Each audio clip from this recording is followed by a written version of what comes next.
Welcome into the very first episode of Section 5 Live. For AJ Feldman, I'm Alexa Ross. Here on Section 5 Live, we'll take a look at the week that was in Section 5, highlighting the best games, players, stories, and much, much more in a one-of-a-kind look at high school sports. We'll also let you know who you should be keeping an eye on and what matchups we've got our eyes on coming up in the upcoming days. But before we get ahead of ourselves, as we just saw the Irondequoit girls, led by Alana Page, well, they've been showing that they are going to be a tough out come the sectional playoffs. Yeah, they've only lost 3 times this year, all to Class AA opponents, which obviously, you know, that is a huge deal moving into the sectional.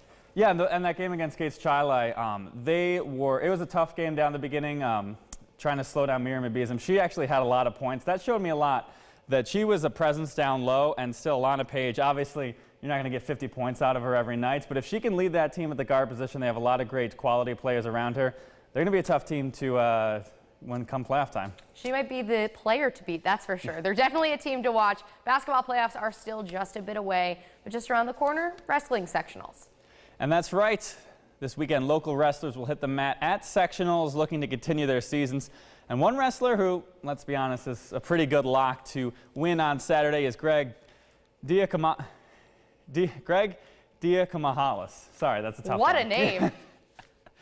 The Hilton standout already has 4 state titles to his name and is looking for his 5th, but this year's journey coming to the top is not without a few obstacles. A serious injury put his title defense in jeopardy, but he's ready to defend his crown. Greg Diacomahalis was born to wrestle. We're small people. We couldn't do a lot of other sports. The Hilton senior is a 4-time state champ and is undefeated in high school matches over the last 3 years. But last March, he tore his ACL and began the long road to recovery to get back on the mat. It was a little boring. There's a lot of nothing going on. The rehabbing and the waiting was a challenge, being away from the sport that's such a big part of his life. I think it was tough for him. I don't want to say he was depressed, but you could tell he wasn't himself. Something you love being taken away from you, it's tough. You know, even when practices are hard and stuff, I just remember, like, at least I'm not doing this. Like, it was so much worse when I wasn't practicing. Helping him throughout his recovery was his brother Yanni, a fellow 4-time state champ, who actually tore his ACL on the same exact day 1 year prior. It helps, like, your psyche a little bit to know, like, he's fine. Like, the same thing happened to him. You know, it didn't end, like, his career's fine. He's doing good. The cadet has picked up right where he left off and is expected to take down Section 5's best this weekend at sectionals. He's a natural. He's a very good athlete. Some stuff he does, like even some of my assistant coaches are like, how the heck did he do that? While Greg's injury eliminates the chance for him to set the New York state record for most consecutive wins, he does have a chance to break the Section 5 record for most state titles if he picks up his 5th this winter. I don't really think of it in like the big picture of like oh, I'm winning my 5th one. I guess just for me, like, I just got to win this year. Greg will attend Cornell after graduation and join his brother on the Big Red wrestling team. In Hilton, AJ Feldman, News 8. What a great story, and AJ, what a coincidence about him and his brother not just playing together in college, but their injuries. Yeah, their injuries. Torn ACL on the same exact day. It was actually on St. Patrick's Day, so not a great holiday for them. They said they're going to try and take that one off. But yeah, just talking to him, just a great down-to-earth kid. You would never know that, you know, he hasn't lost a high school match in the past 3 years. You know, he's done stuff on the world stage, you know, looking to get into that level that his brother's at right now. And just, you know, the sky's the limit for him, that's for sure. No, it's awesome. And you could tell that he really helped other people who also were injured, kind of being a coach for them while he was wrestling. So. Yeah, while he was injured, just, you know, his coach said that, you know, he was showing, you know, his fellow teammates just moves that, you know, a coach just can't do because, you know, he's, you know, just helping them out as he goes. So, you know, just a great person, and we're looking forward to watching him this weekend at sectionals and then throughout the season as he continues throughout his postseason. I can't wait to check him out. But moving into some hoops, each week AJ and I will pick a team of the week for both boys and girls basketball based on who's been making the headlines recently. AJ, put you on the spot. Who's your team of the week? I think I'm going to take the layup on this one. It is the Penfield Patriots. They have been on fire throughout the entire season, and as of late, they have really found their strides. This past week, they beat 2 of the top teams in the section. Gates Chili on Thursday, 70-49 was that final. Gates Chili came into that game undefeated.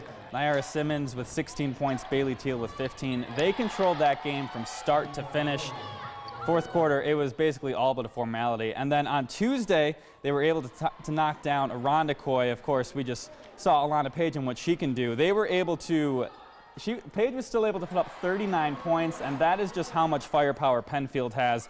Once again, Nyara Simmons, 20 points. Bailey Teal, 18 points. It's just a balanced scoring effect. They're 15-1 on the season. Their only loss of the season, a 3-point loss to Albany. And with Bailey Teal back, she had a torn ACL in the offseason as well. A lot of torn ACLs lately. Wow. She's finally coming back, 13.5 points per game in her 8 games since she started the season. So they are rounding into form at just about the right time of the season. They've had a lot of really great games this season that I've been able to cover. They have just been on fire. My favorite was against Fairport, obviously a huge rivalry in the area. So it's a lot of fun to check them out and watch them play. And I think they will absolutely be the team to beat, but Definitely. not against my team. All right. Well, who is your team? My pick, Mercy. They have been so fun to watch all season long. They've only been defeated twice so far, once by Penfield and then once by Kearney, but these girls are so hungry to get it done. They lost in the Class AA sectional semifinal to Penfield last season and could beat them again if given the chance, I think anyway. Emily Tabone and Katie Whitaker each have over 100 points on the season, which is just, they have been dominating. Tabone's her court vision is incredible. Carly Harnischweger is at 99, so she is close to breaking into triple digits as well. They are currently 3rd place in AA, and they play Dansville tomorrow night. They're in B1. Dansville's only lost to Churchville-Shiloh, so that's going to be a really good one to look out for. I'm really looking forward to that one tomorrow night. As long as it doesn't snow too much. Oh, I know. Hopefully things don't get canceled. Fingers crossed. Well, moving over to the boys' side of things as we take a look at our boys' teams of the week. So far this season, the king of boys' hoops have been the East Eagles. But on Friday, McQuaid was able to take them down, and they are my team of the week.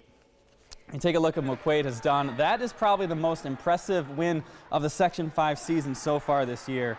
And that game was a thriller. 70-62 the final, with McQuaid, of course, coming out on top.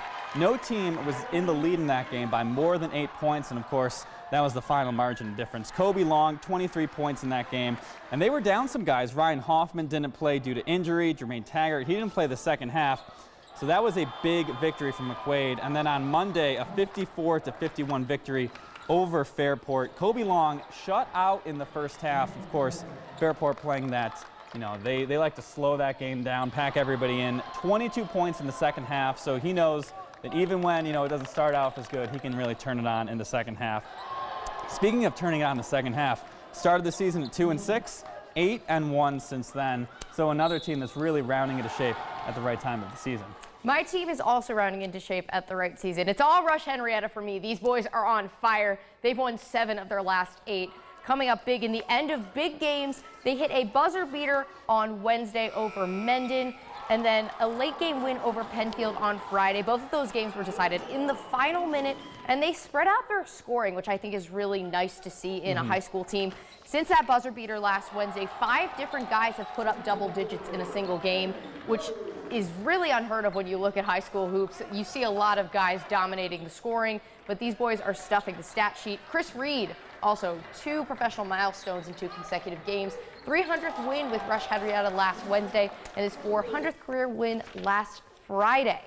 Yeah, and certainly, when you look at some of these teams, there's like one guy that you're thinking of. Each guy, Rush Henrietta, they have a full team, that's for sure. Oh, absolutely. They're so much fun to watch. And as we move from the court to the ice, so far this season, it's been Victor's world, and we're all living in it. Yeah, the reigning sectional champs have picked up right where they left off, opening the season with a 16-1 record. They're ranked first in the entire state, and on Friday they topped Webster Thomas, ranked second in Division II. A 3-1 victory for Victor in that game. Taking a look at some previous highlights of Victor.